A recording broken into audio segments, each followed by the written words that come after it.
ബാലകാരന്മാര് വികായത്തെ അർത്ഥ കൊന്തുണ്ട പെണ്ണുങ്ങള് വികായത്തെ ബാലകാരന്മാര് കൂട്ടരെ പെരകളുടെ വികായ ചൊല്ലിത് മാത്രം ഞങ്ങൾ നോക്കിയില്ലേ വികായത്തെ അർത്ഥ കാവലുകാര കാക്കിടവണു സംരക്ഷിക്കിടവണു ആപത്ത് ബാന്ധവ അപായത്തിൽ കിട്ടിപ്പോകുന്നുണ്ട് സംരക്ഷിക്കണോ പാവത്തോണ്ട് സഹായിക്കണോ വിധവയായ പെണ്ണുങ്ങളെ സഹായിക്കണോ അനാഥ മക്കളെ സംരക്ഷിക്കണോ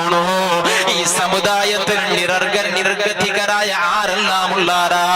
അങ്ങനെ സഹായിക്കണക്ക് വേണ്ടി ബഹുമാനപ്പെട്ട പണ്ഡിതന്മാരുടെ നേതൃത്വം ബഹുമാനപ്പെട്ട സമസ്ത കേരള ജംഇയ്യത്തുൽ ഉലമായുടെ മഹിതമായ പ്രസ്ഥാനമുണ്ടല്ലേ 25,000-ഓളം വികായത്തെ പട്ടാളക്കാരെ അതാ ഈ സമുദായത്തിന് സമർപ്പിച്ചില്ലേ എന്തൊക്കെ വേണ്ടി പെണ്ണുങ്ങള് പാവത്തോണ്ട് സേവ